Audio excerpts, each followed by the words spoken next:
ওয়াজ থেকে একটা করে বার্তা আমি যদি নিই, আমার থেকে বড় আল্লাহর ওলি পৃথিবীতে থাকার কথা না। কিন্তু আসলে অল ওভার এফেক্ট কম হচ্ছে।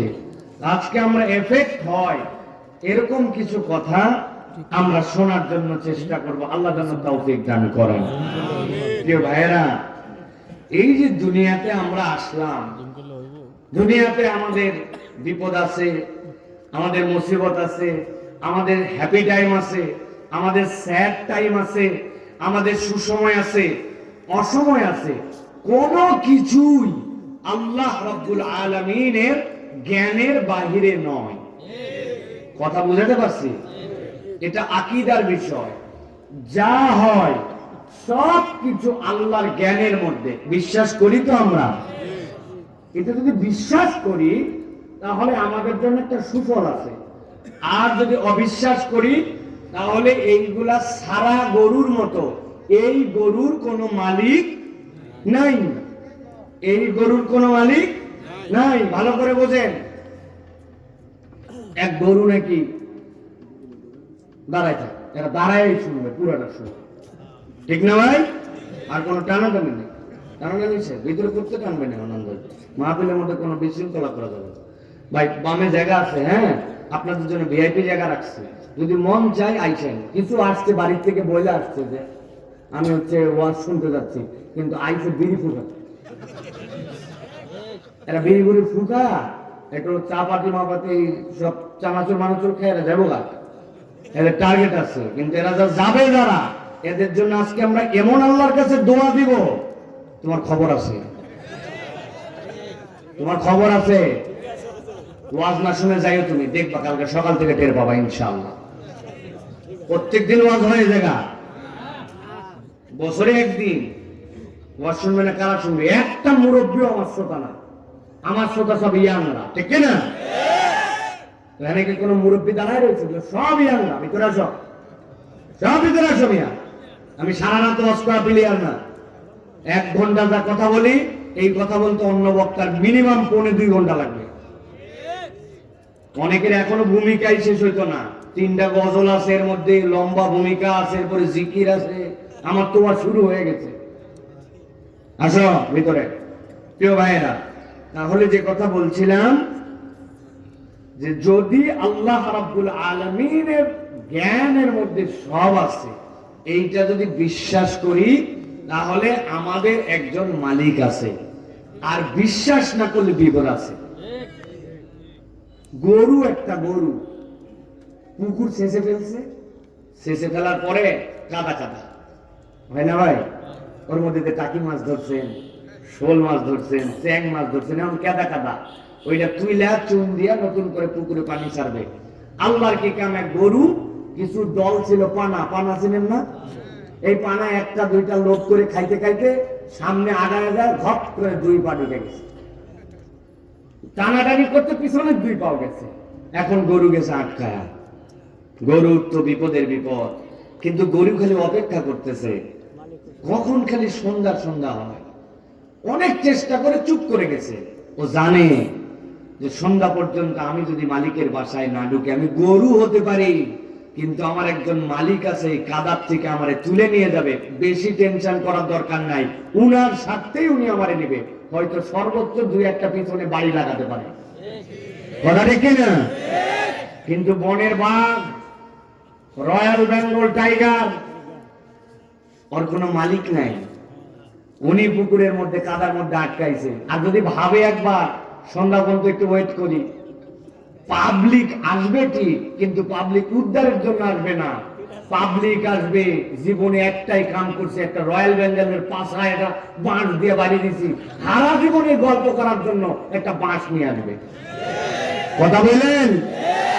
রয়্যাল বেঙ্গল টাইগার একটা গরু, মালিক থাকলে গরুরও নিরাপত্তা আছে, আর মালিক না থাকলে রয়্যাল বেঙ্গল টাইগারেরও বিপদ আছে। কথা বুঝেন? আমার আল্লাহ রাব্বুল আলামিন কি বলছেন খেয়াল করেন, আমার কথা নয়। আল্লাহ রাব্বুল আলামিন বলছেন, মা আসাবা মিন মুসিবাতিন ইল্লা বিইذنিল্লাহ। দুনিয়ার মানুষ জেনে রাখো, তুমি যত বড় বিপদেই পড়ো না কেন, যত বড় সমস্যায় নিমজ্জিত হও না কেন, আল্লাহ রাব্বুল আলামিনের জ্ঞানের বাহিরে কোনোটাই নয়। সব রবের জ্ঞানের মধ্যে দিয়ে তোমার কাছে ওই বিপদ উপস্থাপিত হয়েছে। বিপদে পড়ছে বান্দা, কিন্তু আল্লাহ যে জানেন না এরকম নয়। রব্বুল আমিন বলছে, ওই বিপদে যখন তুমি পড়ছো, আমি রব্বুল আমিন তোমাকে বিপদে ফেলে মজা নেওয়ার জন্য তোমার প্রতি বিপদ চাপাই দেই নাই, কিন্তু আমি রব তোমাকে জানাচ্ছি তোমার বাঁচার জন্য একটা কায়দা, একটা বুদ্ধি কিন্তু আছে। আল্লাহ বলছেন, ওয়ামাই ইউমিন বিল্লাহি ইয়াহদি কলবা, এই বিপদে পড়ার পরেও যে একবার বিশ্বাস করে, বিপদ দেখ আমার জন্য, মুসিবত দেখ আমার জন্য, সুসময় আর দুঃসময় যাই আসুক না কেন, আমি বিশ্বাস করি আমার রব বলে একজন আল্লাহ আছে। আল্লাহ বলছেন, আমি গ্যারান্টি দিলাম তার জন্য, ইয়াহদি কলবাহু, আমি আল্লাহ তার অন্তরের মধ্যে হেদায়েতের রাস্তা বলে দিবই দিব। আল্লাহ রাব্বুল বলছেন, আল্লাহু বিকুল্লি শাইইন আলীম। এই দুনিয়ার মানুষ, তুমি মনে করো না তোমার আল্লাহ জানে না? চিন্তা করছো আল্লাহ কি দেখে না? মাঝে মাঝে আমরা বলি, ঠিক না? আল্লাহ কেমনে দেখে, এইটা আপনার হিসাবে বরাবর হবে না।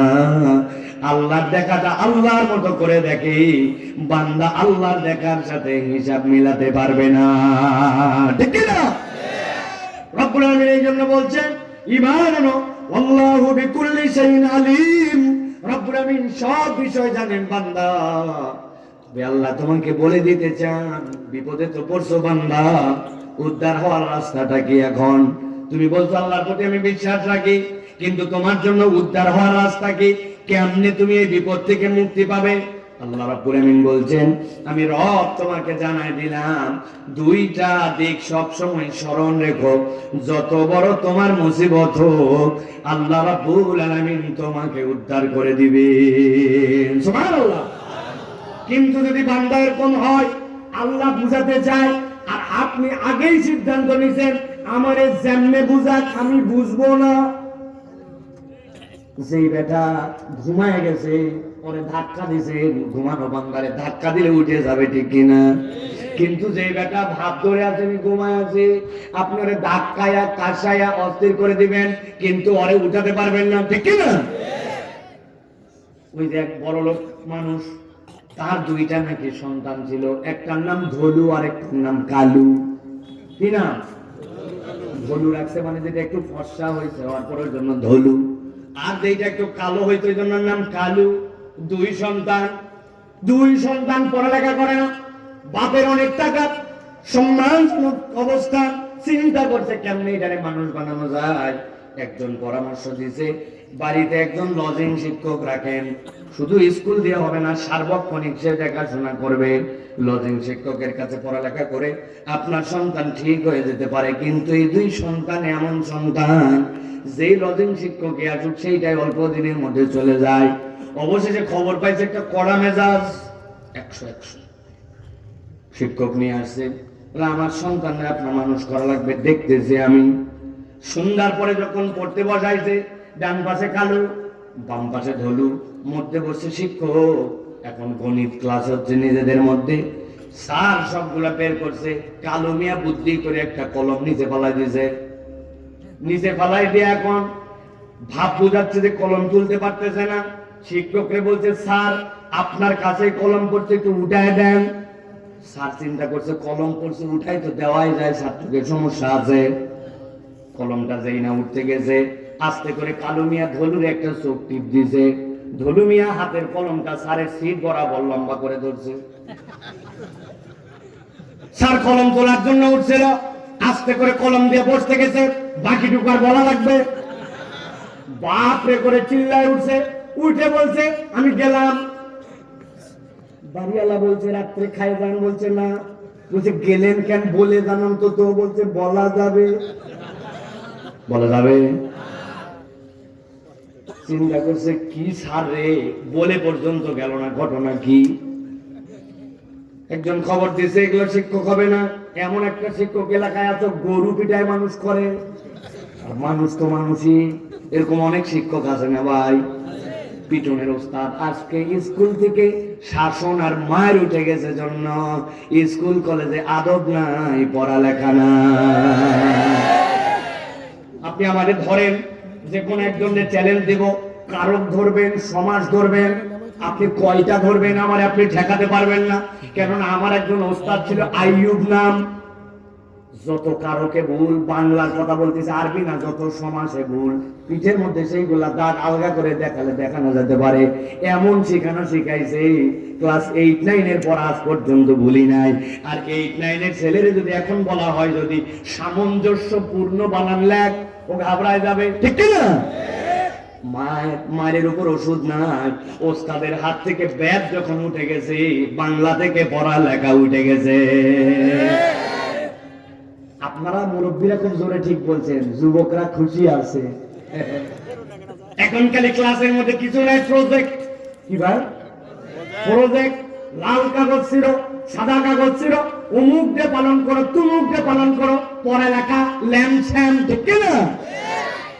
আরে বলছে গুণ ভাগ কর, বলছে ভাগ কর, কতর মধ্যে কত, 80 দিয়ে ভাগ কর 20 দিয়ে কত হয়? বলছে স্যার রঙের 4টা কাগজ দেন। কেন? কয় ভাগ অনেকে কাগজ কাটে শিখা লাগবে, কাগজে কলমে লেখে হয় না, আছে কি না? স্কুলে যাই একটু খবর নিয়ে দেখেন, এমন একজন শিক্ষক পাওয়া গেছে এখন, যেই বেটা গরু পিটায় মানুষ বানায়। খবর দিয়ে নিয়ে আইছে কালু আর ধলুরে মানুষ করা লাগবে, কালু আর ধলুর জন্য শিক্ষক চলে আসছে। আসার পরে এখন বলছে প্রথম কন্ডিশন হচ্ছে আমি যা বলবো তাই শোনা লাগবে, কোনো বিষয়ে মন্তব্য করা যাবে না।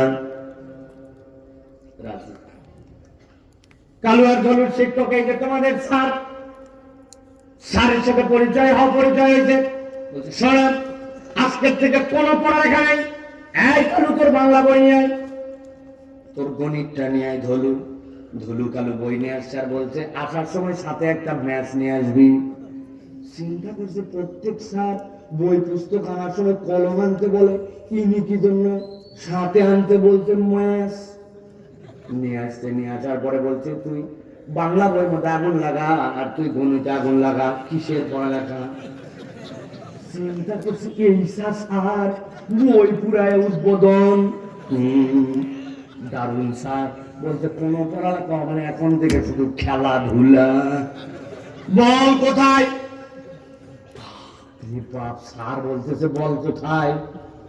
কালু ধলু সেই খুশি, ওদিকে তো যেই বাড়িওয়ালা উনি দেখতেছে সেই প্রথমে বই পুরাইছে, মাথায় খারাপ। আগে ছিল 2 পাগল, এখন দেখি 3টা। সিগন্যাল দিছে কোনো কথা বলবেন না, যা করা লাগে আমি করব। আগেই কন্ডিশন দিছে জন্য কোনো কথা নাই। এখন স্যার 2 জনকে নিয়ে বলছে চলো কালু ধলু মাঠের দিকে যাব খেলার জন্য। কালু যাচ্ছে সামনে সামনে, পিছনে পিছনে ধলু। খানিক দূর যাওয়ার পরে স্যার বলতেছে ধলু সামনে গাছ দেখতে পাও, একটা কি গাছ? বলে স্যার এইটা তাল গাছ। বলে বাম পাশে একটা গাছ দেখতে পাও, কি গাছ? বলে এইটা খেজুর গাছ। বলতেছে কালু বলো তো, যে তাল গাছে তোমার বাড়ির থেকে 5টা কবুতর এসে উড়ে বসছে, বুঝছো? হ্যাঁ বুঝছি। এখন 5টা কবুতরের মধ্যে থেকে 2টা কবুতর ওই গাছ থেকে উড়ে উড়ে খেজুর গাছে গেছে।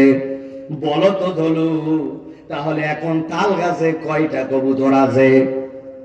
যেই না ধলু এখন বুঝে ফেলছে জিনিসটা, উত্তর দিবে মুখের ঠোঁটের মাথায় চলে আসছে। পিছনে আছে তার ভাই কালু।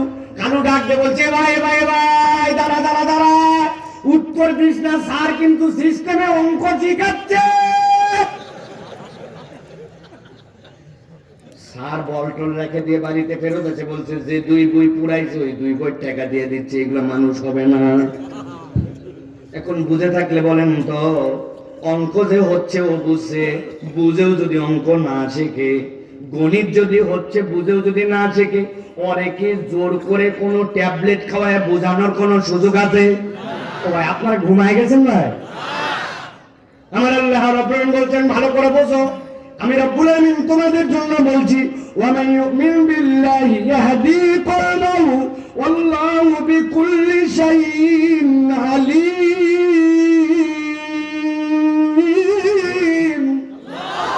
এই দুনিয়ার মানুষ, তুমি হৃদয়ের মধ্যে আগে ইতমিনান নাও, বিপদ আসুক ঝড় আসুক যাই আসুক, দিলটাকে পরিষ্কার করো, তোমার রব সব কিছু জানেন। আর যদি তুমি ঈমান রাখো, আল্লাহ গ্যারান্টার হলেন তোমার দিলকে হেদায়েত দিবেন। যিনি হেদায়েত দেওয়ার মালিক তিনি আল্লাহ। তবে আল্লাহ বলছেন এবার গণিতটা বোঝো, কোন কৌশলে। তুমি খালি বলতেছো হ্যাঁ হ্যাঁ সব মানলাম, শিক্ষক মানলাম, কিন্তু তার পদ্ধতি মানলাম না। আল্লাহ বলছেন আমি তরিকাটা বলে দিলাম, ওয়াতিউল্লাহ ওয়াতিউর রাসূল ফাইন তাওয়াল্লাইতুম ফাইন্নামা আলা রাসূলিনাল বালাগুল মুবিন। আমার আল্লাহ বলছেন কোন তরিকায় মুক্তি দেওয়া হবে। এক নম্বরে আতিউল্লাহ, আল্লাহ রাব্বুল আমিনকে তোমার অনুসরণ করতে হবে। ওয়া আতিউর রাসূল, রাসূলকে তোমার অনুসরণ করতে হবে। আল্লাহ বলছেন সালাত পড়ো। এখন আপনি বুদ্ধি খাটায় বলছেন আমার সালাত আমি আমার মতো পড়বো, হবে? কথা বল হবে? একটা কথা জিজ্ঞাসা করে উত্তর দিবেন, একটা মুখ বন্ধ রাখবেন না। পয়গম্বররা মাসুম, পয়গম্বরদের জীবনে কোনো গুনাহ নাই, এটা আমরা বিশ্বাস করি কিনা? পয়গম্বরদের পরে সর্বশ্রেষ্ঠ মানুষ সাহাবীরা, বিশ্বাস করি কিনা? এবার বলেন তো সাহাবীরা জুম্মার নামাজ কয় রাকাত পড়তেন? কয় রাকাত? কথা বলেন না। প্রত্যেক রাকাতে কয়টা রুকু দিতেন? কয়টা সিজদা দিতেন? এখন আমাদের গুনাহ বেশি না কম? কথা বলেন। নামাজ পড়লে সওয়াব হয় কিনা? সিজদা দিলে সওয়াব হয় কিনা? রুকু করলে সওয়াব হয় কিনা? এখন সাহাবীরা নামাজ পড়ছে জুম্মার 2 রাকাত।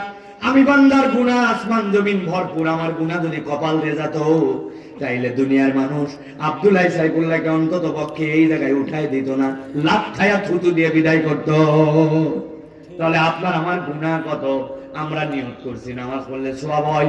সাহাবায়ে কেরাম কুল্লুহুম আদুল, তারা ন্যায়ের উপরে অধিষ্ঠিত ছিলেন। সুতরাং তাদেরটা আমল, আমাদেরটা আমল। সুযোগ সব দিন হয় না। এখন থেকে জুম্মার নামাজ 4 রাকাত পড়ব, প্রত্যেক রাকাতে 2টা করে রুকু আর 4টা করে সিজদা দিব। সমস্যা আছে? সমস্যা আছে? কিসের সমস্যা আছে? আমরা সিজদা দেওয়া ভালো কাজ। আপনারা একটু আগে বলছেন 4 সিজদা দিলে কি হবে? সিজদার মধ্যে কি আমি আমার বাপের নাম বলবো নাকি সুবহান রাব্বিল আলাই বলবো? সমস্যা আছে? এটা বুঝেন তো আপনারা? মনে করছিলাম ময়মনসিংহের ভিতরের দিন লোক বোধহয় বুঝে না, সব বুঝেন আপনারা। তাইলে নামাজের মধ্যে 4 সিজদা দিবেন না, 4 রাকাত নামাজ জুম্মাটা পড়বেন না। আর আল্লাহ আল্লাহ রসুলের তরিকায় না চলে আপনি বিপদ থেকে উদ্ধার করবেন, দেশে আপনি সোনার বাংলা বানাবেন, এত সস্তা মামুর বাড়ির কথা না। আমার আল্লাহ এই জন্য বলছেন ওয়াতিউল্লাহ ওয়াতিউর রাসূল ফাইন তাওয়াল্লাইতুম ফাইন্নামা আলা রাসূলিনাল বালাগুল মুবিন। আল্লাহ বলছেন যদি না মানো, মনে করছো বিরাট ক্ষতি হয়ে যাবে, আল্লাহ বিরাট ক্ষতি হবে রাসূলের। আল্লাহ বলছেন না আমার হাবিব, আপনার ইজ্জতের ব্যাপারে আমি আল্লাহ বলছি, ওয়ারাফা'না লাকা যিকরাক, আপনার নাম তো আসমানে উঠাই দিয়েছি আমি। দুনিয়ার মানুষ কেউ যদি আপনার নাম নাও বলে কিচ্ছু যায় আসে না। আল্লাহ যা নাম উচ্চ করছেন তার নাম বলা না বলা, ওই ব্যক্তির ইজ্জত বাড়া না বাড়া। আল্লাহ এই জন্য বলছেন ফাইন তাওয়াল্লাইতুম, যদি আপনার দিক থেকে আপনার উম্মত মুখ ফিরায় নেয়, আপনি বলে দেন আমার রসুলের কাজ হচ্ছে পৌঁছায় দেওয়া, রসুলের কাজ দারোগাগিরি করা নয়, ঠিক কি না? একই কথা আমাদেরও। ওলামায়ে কেরাম দেশের পক্ষে কথা বলতেছেন। আমরা কোন সরকারের চাটুকর নই, কোন সরকারের সুবিধাভোগী নই। আমরা এই দেশের কল্যাণ চাই। ফ্যাসিস্টদের থেকে দেশ মুক্ত হয়েছে, নতুন কোন ফ্যাসিস্ট আসুক এটা চাই না। কিন্তু আমরা যদি মনে করেন যে আমরা বোধহয় উচ্ছিষ্ট খাওয়ার জন্য এই কাজ করতেছি, এইটা নয়, বরং এই দেশকে প্রকৃত একটা স্বাধীন সার্বভৌম নিরাপদ এই দেশ হোক, এইটা আমরা দাবি দিয়ে আমরা আমাদের কথা বলতেছি। মানলে ভালো, না মানলে আমাদের দায়িত্ব এখানেই শেষ। ওয়া আলাইনা ইল্লাল বালাগ, ঠিক কি না? মানবেন কিনা মানবেন আপনারা হিসাব করেন। ভারত ছক করতেছে এবং সুন্দর করে তারা মানচিত্র দেখাচ্ছে। কি চিত্র দেখাচ্ছে? আমাদের নাকি পার্বত্য চট্টগ্রাম নাকি তাদের অংশ। ও ভাই, মানচিত্র আমার বাচ্চাও মাঝে মাঝে আঁকায়, বাংলাদেশের মানচিত্র আমার বাচ্চাও আঁকায়, ভুল করে তেরা বেকা যা করে, তাতে তো দেখি ওদিকে ভারতের আসামও আমার হয়ে যায়, নেপাল পর্যন্ত চলে যায়, এদিকে সমুদ্রের ভিতরে আমার বাচ্চা অনেক আগায় দেয়। কিন্তু আসলে কি এই আমার বাচ্চার আঁকানোতে বাংলাদেশের সীমান্ত কম বেশি হয়? তো ওই সকল যারা আল্লাহ চেনে না, রসুল চেনে না, যাদের ভিত্তি নাই দুনিয়ার বুকে, যারা পাপিষ্ট নরাধম, যারা যুগ যুগ ধরে সাম্প্রদায়িক উস্কানি দেয়, ওদের মানচিত্র আঁকানোতে আমাদের কিচ্ছু যায় আসে না। বরং আমরা দায়িত্বহীন কণ্ঠে বলতে চাই, এমন একদিন আসবে তুমি যদি শুধরাই না যাও, তোমার মানচিত্রের অস্তিত্বই তুমি ঠিক রাখতে পারবে না। কার মানচিত্র নিয়ে খেলার ভয় দেখাও? আমরা ওই ভয় করি না যেই জাতি ওই জাতি যারা তলোয়ারের বিপক্ষে, উটের সৈনিকের বিপক্ষে, ঘোড় সওয়ারের বিপক্ষে, যারা খেজুরের কেবলমাত্র ওই পাতা ছিঁড়ে মধ্যে লাঠি দিয়া সপাট করে দুনিয়াকে ঠান্ডা করছে, তাদেরকে মানচিত্রের খেলা দেখায়া ভয় দেখানোর সুযোগ নাই। ইমান যতক্ষণ আছে আর আল্লাহ আল্লাহ রাসূলের ইতাআত যদি থাকে, আমাদেরকে পরাজিত করবে এরকম কোনো শক্তি নাই। বলবেন হুজুর অনেক যে মরে গেল, অনেক যে শহীদ হয়ে গেল। ভাই, আমাদের শাহাদত তো জান্নাতে যাওয়ার ওসিলা। তোমরা না বাঁচার জন্য দুনিয়ায় আসো, মরে গেলেই শেষ, ঠিক না ভাই? আর আমাদের মরে গেলেই শুরু। কি ভাই? আপনাদের দুঃখ লাগে, আমাদেরও দুঃখ লাগে ফিলিস্তিনকে নিয়ে, তাই না? আমি চিন্তা করি, আরে কপাল ওয়ালারে ওরা, আহা আমার হিসাব হবে কি হবে না হবে। আর ওরা আমাদের প্রথম কেবলা, তৃতীয় পবিত্র ভূমির জন্য তারা নিজেদের জীবন উৎসর্গ করে দিচ্ছে। ওরা মরতে দেরি, কিন্তু ওদের জান্নাতে যেতে দেরি নাই। হৃদয়টা মরে গেছে, কিন্তু শাহাদত আঙ্গুলিটা ওই কাফন ফুর করে বের করে নখটা উঁচু আছে, ঠিক না? আমরা সেই জাতি, আমাদেরকে ভয় দেখায় লাভ নাই, বরং আমাদেরকে গুনে নিজেদের আগে ওই যে বলে না, নিজের চরকায় নিজে তেল দাও। কারণ তোমার চরকা যদি নষ্ট হয়ে যায় তাহলে তোমার বড় বিপদ আছে। রব্বুল আলামিনের খেলা বোঝা বড় দায়। আল্লাহ কোরআনে বলছেন, কাম মিন ফিয়াতিন কলিলাতিন, কত ছোট ছোট দল দিয়ে রব কত বড় বড় খেলা দেখাইছেন। বেটা এই টুকটুক পাখি, হ্যাঁ, তৈরন আবাবিল, ঝাঁকে ঝাঁকে আসছিল, উষ্টি বাহিনীকে ভুসি বানাইছিল। কি বানাইছিল? ওই আল্লাহ একটু বয়স হয়েছে, কথা বলেন, আল হাইয়ুল কাইয়ুম, তিনি আছেন। সুতরাং আমরা বলবো, কোন পড়শির সাথে আমরা উস্কানির খেলায় যেতে চাই না। পড়শিরা যদি আত্মসম্মান বোধ আমাদেরকে বুঝে আমাদের সাথে সম্মান করে, আমরা সম্মানজনক আচরণ করতে চাই। কিন্তু উস্কানি দিলে সবসময় চুপ করে বসে থাকার সুযোগ নাই, চোখে চোখ রেখে কথা বলতে হবে, ঠিক না? ওই নতজানুর বাংলাদেশ আর নাই, বুঝে সুঝে চলেন। আল্লাহ রাব্বুল আলামিন আমাদেরকে বোঝার তৌফিক দান করেন। সফলতা আসবে কি দিয়ে? তাহলে আল্লাহ বলছেন, আতিউল্লাহ ওয়া আতিউর রাসূল, আল্লাহ আল্লাহ রাসূলের অনুসরণ করো। তাহলে মাহফিলে আসলাম আর হই হই করলাম আর তাকবীর দিলাম আর ঠিক বললাম, এতে ঈমানের বাতি বাড়বে না। ঈমানের বাতি বাড়বে আল্লাহ আল্লাহ রাসূলের ইতাআতে, ঠিক কি না? রাজি আছে তো ইনশাআল্লাহ? প্রিয় ভাইরা, আপনারা যদি রাজি থাকেন, আমি আপনাদের কাছে কিছু কথা বলতে রাজি আছি। আছেন আপনারা? শুনতে চান আপনারা? তবে দীর্ঘ সময় নয়, অল্প কিছু সময় একটা নির্ধারিত প্রসঙ্গে অল্প কিছু কথা বলে কয়েকটা প্রশ্ন উত্তর আছে, এগুলা দিয়া আমি চলে যাব ইনশাআল্লাহ। তবে মুরব্বীদের জন্য, এই যে বেলালরা জানে কবে থেকে ওদের এলাকায় ওয়াজ করি, আজকাল 7-8 বছর আগে থেকে, সেই ইউনিভার্সিটি থেকে। আমি সবসময় বলি, আমার বয়সটা বেড়েই চললো, 40-এ ধাক্কা মেরে দিচ্ছে, আর দিন নাই। দিন শেষের দিকে এদিকে খুললে দেখি চুল পেকে গেছে, এদিকে চুল পেকে গেছে, দেখতে ছোটখাটো হলেও এই যে বয়স গড়ায় গড়ায় চলে গেল। আমার শ্রোতারা ছিল 40-এর নিচে যারা, কারণ আমিও তো 40-এর কাছে, আর 2-1 বছর, এরপরে আর এই কথা বলতে পারবো না। এই জন্য বলি, মুরব্বীরা যারা আছেন, আপনার যদি খারাপ লাগে, পান খাওয়ার টান ওঠে, আপনারা চলে যায়। আমি আপনাদেরকে একটুকু মানা করবো না, কিন্তু ইয়াং যারা, তরুণ যারা, ভাইরে যে কি করবে বলো? মোবাইলের একটা রিলস দেখতে শুরু করলে কোন দিক থেকে আধা ঘন্টা পার হয়ে যায়। কথা বলো ভাই। এই যে স্ক্রল করে উপর দিকে শেষ আছে? কোনোদিন শেষ পর্যন্ত পৌঁছাতে পারছো? ওরা সিস্টেমই করছে, তুই যত খেয়াল